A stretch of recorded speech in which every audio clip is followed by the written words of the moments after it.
Alright, welcome back to the universe of Corriday. My name is Corriday. So today this video is going to be a reaction to a video by Stephan. So Stephan is a finance YouTuber. He's been around for, I don't know, a couple of years now, pre-pandemic, so before 2019, but I think he blew up quite a bit, or he gained a lot of popularity during the pandemic, as a lot of finance YouTubers did. I've watched a good number of his videos. His channel, his main channel, he has about 3 or 4 channels. His main channel has about almost 1,000 videos at this point in time as I'm recording. And so we're going to watch a video and react to it, which is called, at the moment, because he changes his video titles all the time after they've been uploaded. So today's video is going to be called How to Build Wealth in Your 20s. So that is it. So as I said, I've watched a lot of Stephan's videos and I want to anticipate what he's going to say in his video. He has often a tendency to say a lot of the same things and repeat himself in his videos, which it makes sense. Finance only has so many aspects to it before you get the basics or get to an intermediate level. So the video again is titled How to Build Wealth in Your 20s, open bracket, realistically, close bracket. And the thumbnail says build wealth easy. So I think some of the ones that he's going to include will be things like invest in a broad market ETF, exchange traded fund, or mutual fund. So yeah, investing in the stock market will be one that he recommends as a way to build wealth easy. He'll probably say something along the lines of build wealth by investing every month a certain amount and dollar cost average into the stock market. As he has a background in real estate, he might talk about real estate to an extent. So buying some property, if you can save the money to do that. He's going to talk about things like make sure you increase your income.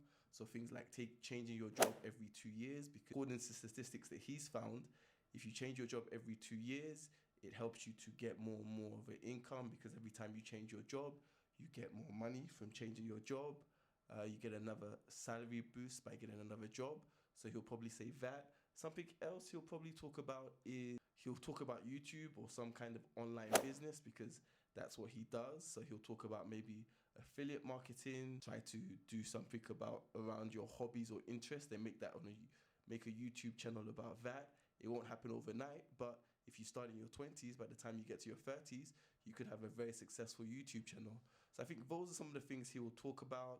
Maybe he'll talk about some niche stuff like collecting Pokemon cards or watches, or some other kind of collecting of items and then trying to flip those or sell those. So yeah, those are some of the ideas that I think he'll come out with in this video. So let's see what he says. What's up, Graham? It's Guys here. So just over 4 years ago, I made a video about 7 daily habits that changed my life. And don't worry, if you haven't seen the video, here's what those were. Creating short and long-term goals, making a to-do list every day, meditating regularly, getting on a consistent sleep schedule, exercising, going to the gym 5 to 6 times a week, don't procrastinate, get something done the moment you think about it, including hitting the like button and subscribing if you haven't done that already, and finally, be consistent with your routine every single day. Now, even though I don't doubt that those daily habits would help people tremendously with their general well-being, life, and business. Alright, so I have not seen that previous video that he talked about. If I have, then I don't remember it. You'll see this a lot in Stephan's videos. He always tries to remind you to hit the like or subscribe button. So I'm going to follow suit and say, please hit the like button and subscribe to my channel. Thank you. All right, so first, it's investing as soon as I could. Now, I gotta say, from all of the general... Invest. What did I say? Investing is what Stephan always talks about. Invest in the stock market. Invest in yourself. Number one way he talks about. It's a common sense one, but often people don't do it, but it's very true. Investing in yourself through different training, improving your communication skills, your sales skills, your understanding of finance, some kind of technical skills such as computer programming. Yep, like I said, he's going to mention it, as well as obviously investing in the stock market. Number one, bingo, ding. Advice out there This could easily be the most impactful in terms of how much wealth you're able to build throughout your lifetime, because even though it might sound super basic to some people, the reality is that most will never follow it. They'll continue to deprioritize investing and focus on other expenses instead, or more commonly is that they'll just think that they have their entire lives ahead of them to invest, so what difference would it make to wait another few weeks, months, or years anyway? Well, fine, I'm not gonna lie, waiting a few extra weeks or months is probably not gonna be that big of a deal in the long term. But I will say the type of person to continually put things off and postpone things is probably the same type of person who never actually gets around to doing something until eventually it's too late. And here's the thing, when you're young, one of the biggest advantages that you have when it comes to investing is really simple. It's just time. Not only are you able to ride out any short-term fluctuations in the market. Again, if you start in your 20s, you have more time than starting your 30s or your 40s and so on. But that doesn't mean starting your 30s or 40s is too late. It just means you don't get the time back from not having invested in your previous years. It's a common sense thing. Start as early as you can. Hopefully you're as young as possible watching this, but even if you're not, time is still on your side as long as you continue to have time.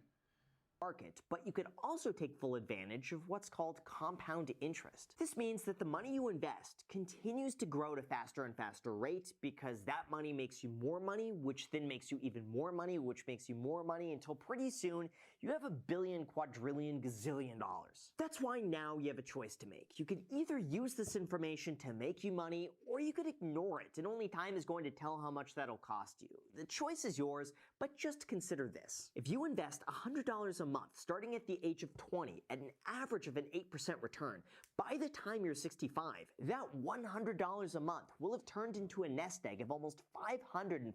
All right, this is another thing that he likes to do in his videos, talking about if you invest in your 20s, by the time you're 60, you'll have X amount of money. And it's a good thing to do. It is thinking long term. Of course, a lot of people who will watch this video and watch finance videos will think, who wants to be rich when you're 60? You want to be rich now when you're in your 20s or 30s or whatever age it is that you're watching this video. So, but that's not how life works. Starting earlier is always better. However, if instead you think, but Graham, I have my entire life ahead of me. I want to go to Coachella and buy their avocado toast. And you start investing that very same $100 a month just 5 years later at the age of 25. He said investing every month. As I said before, finance YouTubers, we have a tendency, or they have a tendency rather, to repeat themselves because again, there's only so much that can be said about finance. Once you've, I don't know, watched 100 different finance videos by 100 different YouTubers, read, I don't know, 20, 30 different finance books, investing books, you will have come to hear the same thing over and over again.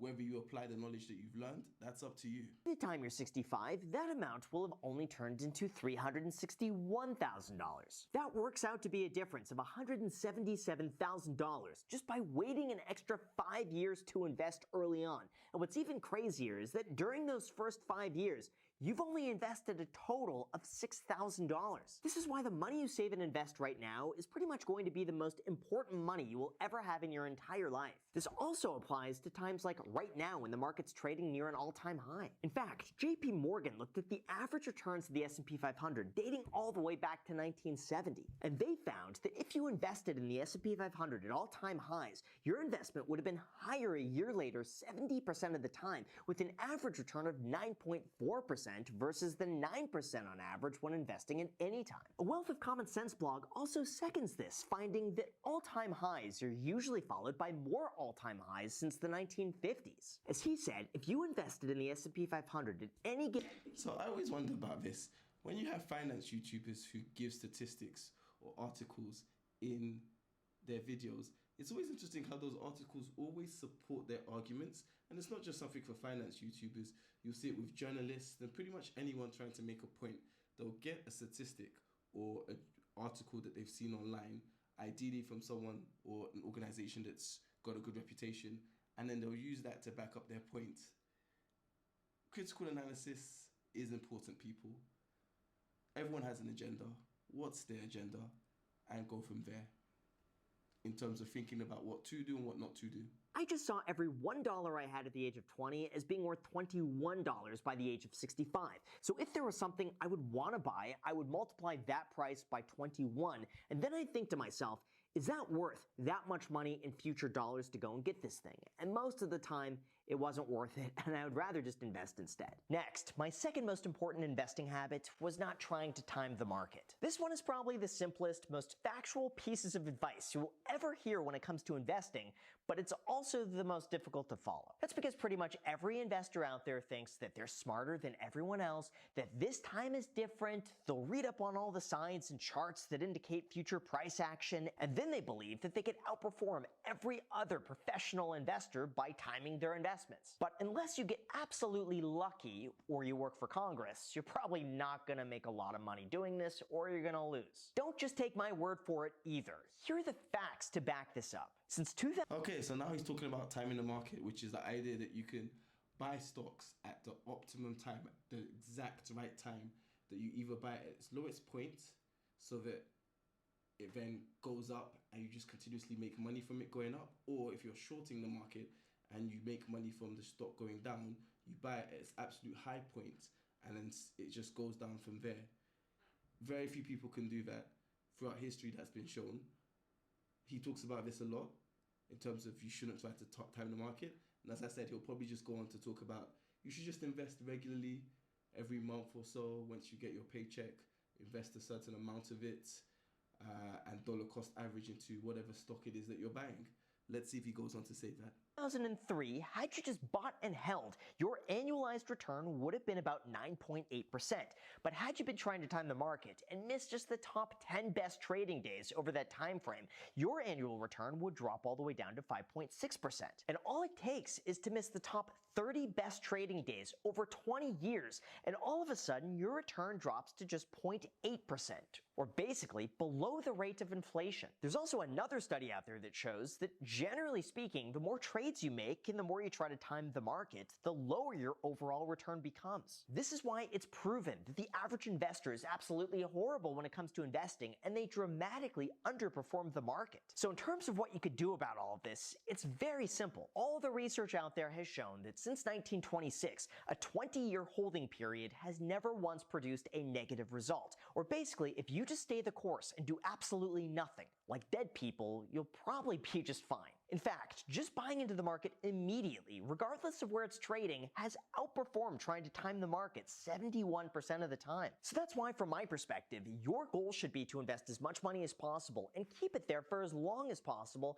than trying to find the lowest entry point or selling at the peak and then trying to buy in lower, because your chances of getting that right consistently are pretty much non-existent. Third, you need to get in the habit of only investing in things that you understand. Now, I know this is another one where people are going to say, this is super obvious. Stop telling us stuff that we already know. Okay, so that's another common sense one.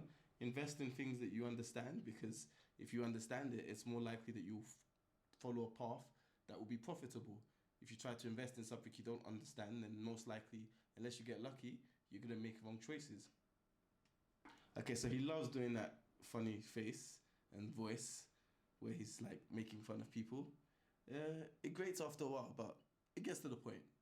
Apparently, it's not common sense because people ignore it and they do it all the time. They invest in something because someone told them it was a good idea, they see the price going up and they want to buy in before they miss out, or they follow someone who appears to know more than they do. Well, I shouldn't have to say this, but yeah, don't do that. In this circumstance, it's probably better that you don't invest at all than invest and put your money in something you don't fully understand. Now, of course, I'm not saying that you have to be a full-fledged expert on the US equities market before going and buying an index fund, but you should at least know exactly what you're buying into, how the investment makes you money, how long you have to realistically hold on to it to turn a profit, and how much volatility you could realistically expect to handle. If you're not able to answer those specific questions and then explain why your money is best suited for that use, then my recommendation is probably don't invest until you learn more. Even if that means you miss out on some potential profits, just trust me, in the long term, you'll end up saving a lot more money in opportunity costs than you will by following random things that you don't know much about. Fourth, the next investing habit that works really well is by not investing money that you need in the short term. Like, here's the thing, anytime you invest, there's always a chance of it losing value in the short term.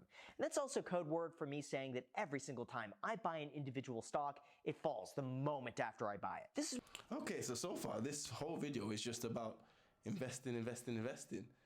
And that's how you build wealth in your 20s, realistically.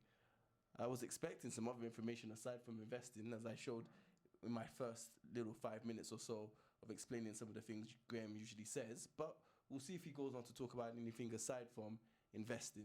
This is why investing should always be seen as a long-term strategy. For the most part, you cannot predict where stocks are going to be trading at a week, a month, or even a few years from now. But once you zoom out, you could see that over a period of 10 to 20 years, your chances of coming out ahead profitable are pretty good. So for that reason, investing any money that you need in the short term is probably not a good idea because there's a lot of risk involved. Just take a look at what happened back in March of 2020. There were so many investments that dropped 50% or more in a matter of a month. Had you invested all of your savings in January that you then needed to use in March or April, chances are you'd be screwed and be forced to sell at a loss. However, on the other hand, if you invested money that you knew you didn't need for the next 10 years, well, now those investments would be up almost 200% without you doing a single thing other than holding. So when it comes to this, here's what I personally do. If I know I need the money in the next 1 to 3 years for something like a down payment or paying taxes or another use, I won't invest the money. Instead, I'll just throw it into a savings account, money market fund, or treasury earning about 5%, and I'll keep it there. Sure, I could miss out on potential gains in the market, but it also guarantees that I'm not going to lose money and then I'm going to have everything available by the time I actually need it. And for me, that peace of mind goes a very, very long way in terms. All right, so here he's largely just talking about really thinking about before you make an investment, is this something you can invest in for the next 5+ years without needing that money within that 5 to 10 years period plus? So if you can't, he's saying you shouldn't put it into the stock market. You should probably just put it into an easy, accessible savings account that will give you whatever decent or best savings rate you can get from that bank account. And you won't be worried about the stock market crashing because it's not money that you would be worried about if it drops by, say, 50+%. So it's just about thinking about that, not doing short-term investments. If you're going to invest, make sure you're doing it with a far longer time horizon, which is sensible. In terms of thinking concisely and never having to panic sell if I don't absolutely need to. Now, fifth, anytime it comes to investing, get in the habit of investing consistently. For me, straight up, investing is just a way of life. It's not investing consistently. So he's probably going to talk about investing once every month, which he often says, and it's sensible because most people get paid once a month.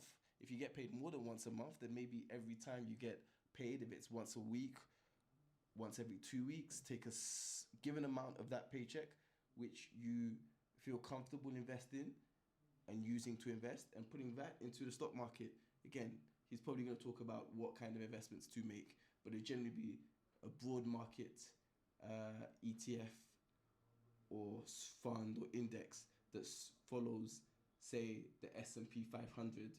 It's something that I dabble with here and there. It's not something that I do when I only feel like it, and it's not like a hobby I'll get bored with after a few weeks. Investing is really meant to be as consistent of a habit as brushing your teeth twice a day, or think of it like going to the gym. Once you get in a routine of investing consistently, it just sticks after a while, and then eventually it becomes second nature, like you do it without even thinking about it. The truth is, it's this mentality that's going to allow you to turn small amounts of money, which might seem inconsequential today, into large wealth later in life. Even just $100 a week. Chances are there's some things that you would be able to cut back on or downgrade just to be able to save this. And let me give you an example. If you literally did nothing besides invest $100 a week, preferably in a Roth IRA so it's tax-free, at an average of an 8% return, you're going to have over $2.3 million saved in 45 years. Even if you don't have the $100, let's just say you have $50 a week. In that case, you would still have $1.2 million during that time frame. And the best part about this is that it's really as simple as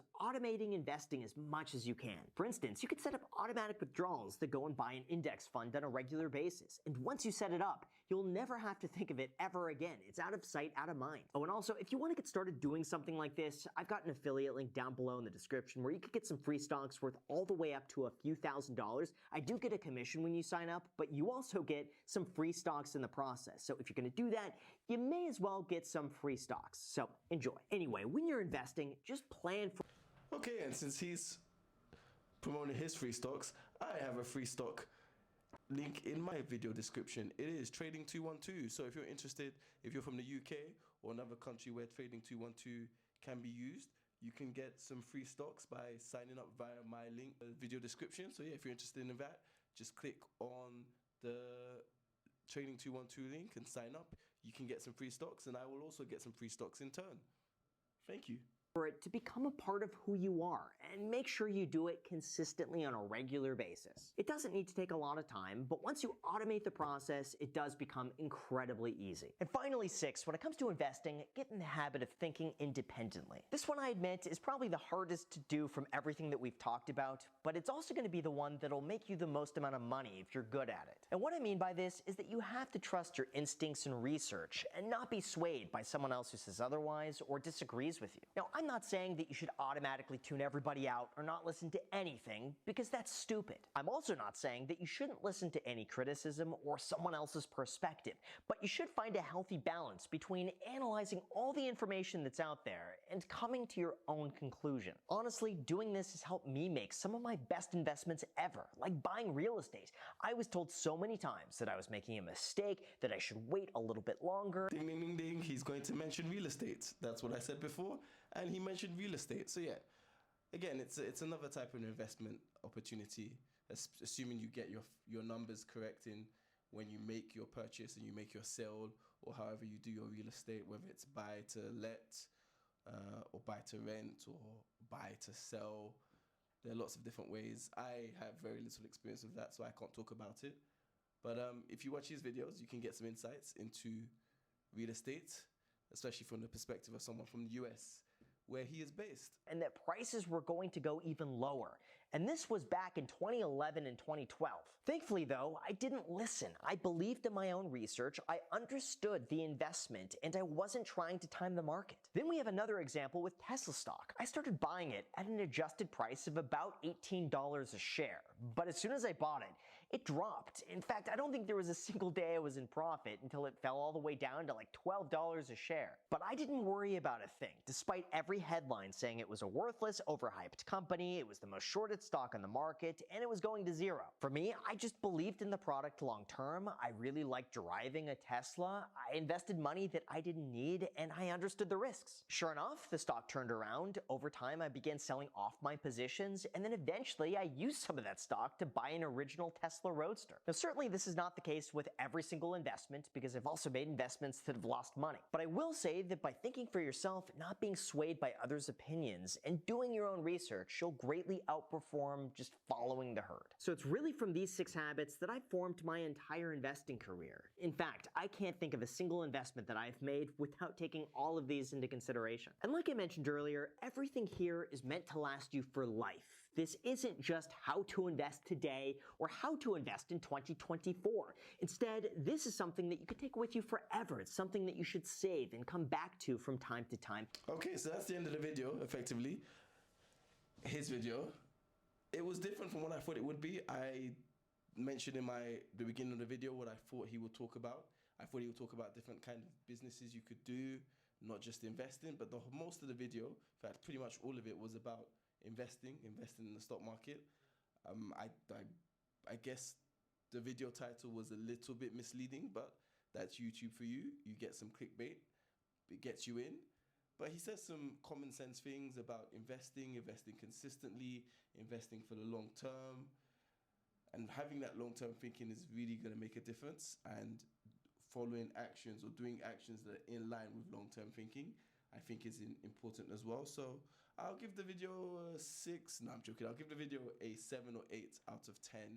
It was informative, but again, I've watched a lot of his videos, so there's very little new that he says from somebody who's watched as many videos of his as I have. But let's see what the comments have to say in his video.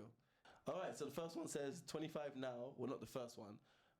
starting investing at 21. The biggest regret is not starting at 18. You know the saying, the best time to invest was yesterday. The next best time to invest is today. Or the best time to invest was today. The next best time is to invest is tomorrow. Either way, as soon as you can invest, that's the best time to invest. I guess because this video was focused on people in their 20s, there are a few people in their 20s making commentary. So just turned 24 this month, a little over 33,000 invested. Well done to you. So glad to have a community online in this comment section. All my in real life friends think the world is ending and our generation is completely destroyed financially. Wow, that's pessimistic. Well, while they keep thinking they won't live to be 60, I'll be prepared. You know, that is a sensible thing. You can do your best to live as much as life today and tomorrow as much as possible, while still preparing just in case if you do live to 60 plus, and that's saving some of your money whilst also giving yourself the opportunity to spend and live life right now. So yeah, I think that's a sensible way to think about it. It's a shame that that person seems to be a woman, doesn't have friends who are maybe a bit more balanced in their thinking, but maybe she'll find some new friends, and she's got her online community, she says. All right, thanks so much, Graham. Yep, all right. That's the end of this video. Just like Graham says, like, comment, subscribe, and see you in the next one.